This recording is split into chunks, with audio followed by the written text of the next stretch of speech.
വിവാഹം നടക്കേണ്ട ദിവസം പുലർച്ചെ വരൻ വാഹനാപകടത്തിൽ മരിച്ച സംഭവം ഞെട്ടലുണ്ടാക്കുകയാണ്. ഇന്നലെയാണ് സംഭവം ഉണ്ടായത്.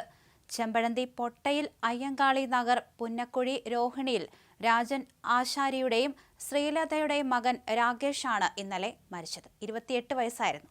കാട്ടായിക്കോണം സ്വദേശിനിയുമായുള്ള രാകേഷിന്റെ വിവാഹം കഴിഞ്ഞ ദിവസം നടക്കാനിരിക്കെയാണ് പാങ്ങപ്പാറയ്ക്ക് സമീപം വെച്ച് പുലർച്ചെ അപകടം സംഭവിച്ചത്.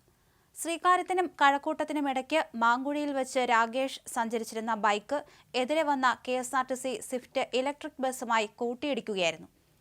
സംഭവ സ്ഥലത്ത് വെച്ച് തന്നെ രാകേഷ് മരിച്ചു.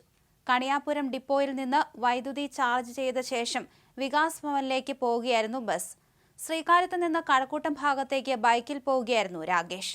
രാകേഷിന്റെ തല പൊട്ടിച്ചിതറുകയായിരുന്നു. ബൈക്ക് പൂർണ്ണമായി തകർന്നു.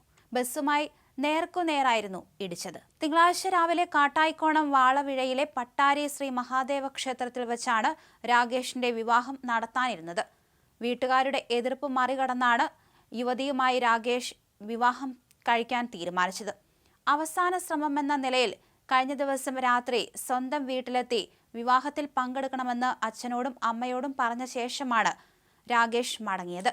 ഇതിനെ ചൊല്ലി വീട്ടിൽ വഴക്കുണ്ടാവുകയും ചെയ്തിരുന്നു. അതേസമയം പെൺകുട്ടിയുടെ വീട്ടുകാർ ഏർപ്പാടാക്കിയ വാടക വീട്ടിലായിരുന്നു കുറച്ചു കാലമായി താമസം. വിവാഹത്തിനുള്ള എല്ലാ ക്രമീകരണങ്ങളും പെൺകുട്ടിയുടെ വീട്ടുകാരാണ് നടത്തിയിരുന്നത്. ഇതിനിടയ്ക്കാണ് ഈ ദാരുണ സംഭവം എത്തിയത്.